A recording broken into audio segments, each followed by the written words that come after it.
Hello children, welcome to Asa education.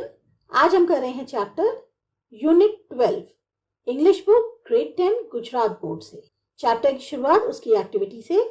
Life is an opportunity gifted by God to explore this world.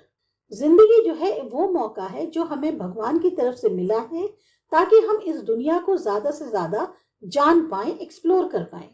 Here are certain images that you may find familiar. बहुत सी आपके सामने यहाँ पे images दी हैं जिससे आपको ये होगा कि हाँ, इस चीजों में एडवेंचर होता है, हम एक्सप्लोरिंग करते हैं। Some people love to travel and some avoid travelling. कुछ लोग होते हैं जो ट्रैवल करना पसंद करते हैं, कुछ लोग होते हैं जो ट्रैवलिंग से बचते हैं। Do you think travelling is full of uncertainties and dangers? आपको क्या लगता है जब आप किसी ट्रैवल पे जाते हो तो वहां पर बहुत सारी चीजें ऐसी होती हैं जिनको आपको पहले से नहीं पता, अनसर्टेन हो जाती हैं, या खतरे जो आपको पहले से नहीं पता। Is it safe to stay home with all the comforts around you? तो इसका मतलब क्या है, अगर हम अपने आप को सुरक्षित रखना चाहते हैं तो हम कभी बाहर ना निकलें, हम बस आराम से अपने घर के अंदर रहें। डिस्कस विद योर क्लास, ये आपको अपनी क्लास में डिस्कस करना है। अपनी चैप्टर की शुरुआत हम इंट्रोडक्शन से करते हैं। Samuel Langhorne Clemens, better known by his pen name Mark Twain, was an American author, humorist, journalist, lecturer, entrepreneur and inventor. Samuel Langhorne Clemens, जिनका pen name famous Mark Twain है, वो एक अमेरिकन ऑथर थे, humorist थे, journalist, lecturer, entrepreneur और inventor थे। He authored several novels including two major classics of American literature. उन्होंने बहुत सारी नॉवेल्स लिखी जिसमें उनकी जो दो मेजर क्लासिक्स मानी जाती हैं अमेरिकन लिटरेचर की, उनके नाम थे the adventures of Tom Sawyer and the adventures of Huckleberry Finn. He has a distinctive narrative style which is funny and often satiric. उनका जो लिखने का तरीका था वो बहुत अलग था, मजाकिया और व्यंग्यात्मक स्टाइल में वो जो है अपनी नॉवेल्स को लिखते थे। Applying for an insurance is a personal decision and is something we don't often put on our priority list. अगर हम इंश्योरेंस के लिए अप्लाई करते हैं तो ये हमारा पर्सनल डिसीजन होता है और ये एक ऐसी चीज होती है जिसको हम बहुत ज्यादा अहमियत नहीं देते हैं। It represents part of a good financial planning. एक अच्छा फाइनेंशियल प्लान करने के लिए या एक हम अपने आगे के भविष्य को सोच के इसको करवाते हैं। But if it is applied only out of insecurities it needs a rethinking. पर अगर कोई इंश्योरेंस इसलिए करवाए क्योंकि वो अपने आप को असुरक्षित महसूस करता है तो इसमें दोबारा सोचने की जरूरत है। Danger of lying in bed is a satire. तो एक तरह से ये जो चैप्टर है danger of lying in bed, ये एक तरह का व्यंग है। चैप्टर की शुरुआत करते हैं। Danger of lying in bed, the man in the ticket office said, have an accident insurance ticket also. अब जो आदमी टिकट ऑफिस में बैठा था उसने पूछा, क्या आपको एक्सीडेंट इंश्योरेंस वाला टिकट भी चाहिए? No, I said, after studying the matter over a little. No, I believe not. I am going to be traveling by rail all day today. However, tomorrow I don't travel. Give me one for tomorrow. तो मैंने कहा, नहीं, नहीं, नहीं, मुझे विश्वास नहीं है। मैं हर दिन जो है ट्रेन से ट्रैवल करता हूँ, पर हो सकता है शायद मैं कल ना ट्रैवल करूँ, तो कल के लिए मुझे एक टिकट दे दो। The man look puzzled. अब आदमी अचंभित सा हो गया, कंफ्यूज हो गया। He said, but it is for accident insurance and if you are going to travel by rail. ये जो है बाई चांस आप ट्रेन से ट्रैवल कर रहे हो तो अगर कोई एक्सीडेंट हो जाता है तो ये उसके इंश्योरेंस के लिए है। If I am going to travel by rail, I should not need it. Lying at home in bed is the thing I am afraid of. अगर मैं ट्रेन से ट्रैवल कर रहा हूँ तो मुझे इसकी जरूरत नहीं है क्योंकि मैं अपने आप को ट्रेन में बहुत सुरक्षित महसूस करता हूँ। लेकिन lying at bed at home in bed is the thing I am afraid of. पर अगर यही मैं अपने घर में बिस्तर पर लेटा हुआ हूँ तो मुझे जो है डर लगता है कहीं मेरे साथ कुछ हो ना जाए। I have been looking into this matter. मैं इस बारे में सोच रहा था। Last year I traveled 20,000 miles almost entirely by rail. The year before I traveled over 25,000 miles, half by sea and half by rail. And the year before that I traveled in the neighborhood of 10,000 miles, exclusively by rail. पिछले साल मैंने 20,000 miles rail से travel किया, उससे एक साल पहले 25,000 miles आधा सी और आधा रेल से तय किया, और उससे भी पहले 10,000 माइल्स पास पड़ोस में ही मैं जो हूँ पूरी तरह से रेल से ट्रैवल करके आया. I suppose if I put all the little odd journeys here and there, I may say I have traveled 60,000 miles during the 3 years I have mentioned. तो अगर मैं जितनी भी मैंने जर्नी कवर करी है उसको मैं अगर एक साथ रखूं तो लगभग 60,000 माइल्स मैंने 3 साल में कवर किया है.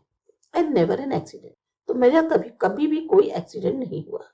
For a good while I said to myself every morning, now I have escaped thus far, and so the chances are just that much increased that I shall catch it this time. अब अच्छा है मेरे साथ ऐसा नहीं हुआ, लेकिन तब भी हर सुबह उठकर मैं ये कहता हूँ कि अब तक तो मैं बच गया.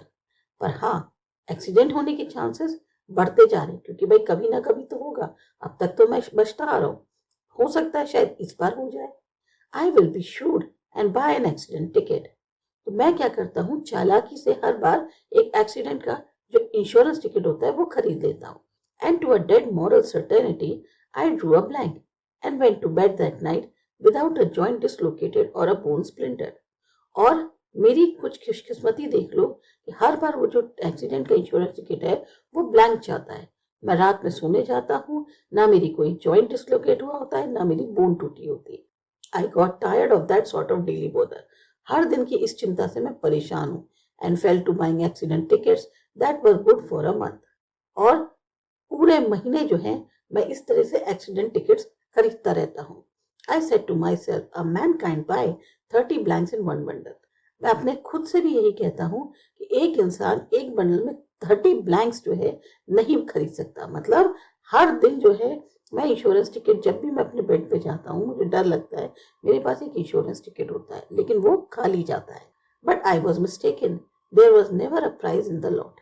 पर हर बार मैं यही सोच के खरीदता हूँ कि शायद कुछ हो जाएगा, लेकिन मेरी ये गलती है. मेरे को कभी भी इस चीज में प्राइस नहीं मिलता. एक तरह से ये मेरी लॉटरी का टिकट है जिसे मैं हर बार खरीदता हूँ, लेकिन मेरा प्राइस नहीं लगता.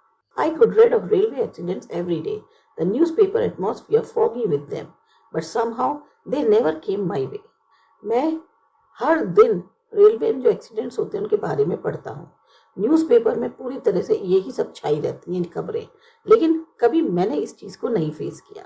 I found I had spent a good deal of money in the accident business and had nothing to show for it.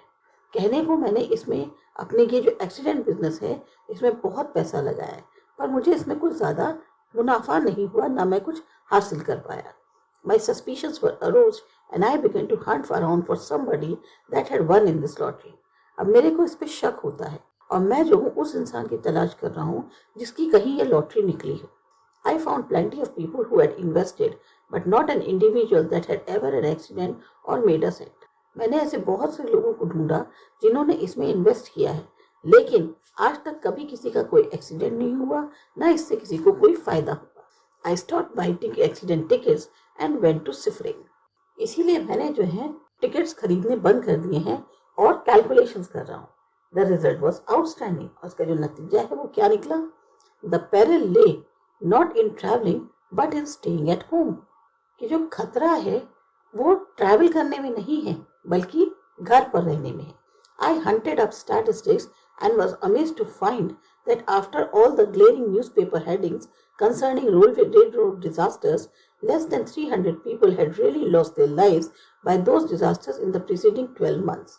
अब मैंने जो है स्टैटिस्टिक्स जो है वो लगानी शुरू करी और वाकई में ताज्जुब की बात है, जब मैंने जितने भी न्यूज़पेपर के हेडिंग्स थे जो भी रेल रोड डिजास्टर से संबंधित थे, जब उनको पढ़ा तो पाया कि पिछले 12 महीनों में 300 से भी कम लोग थे जो इस आपदा का शिकार हुए जिनकी जान गई. The Erie road was set down as the most murderous in the list. Erie road सबसे ज्यादा खतरनाक मानी गई है इस लिस्ट के अंदर. इट हैड किल्ड 46 और 26.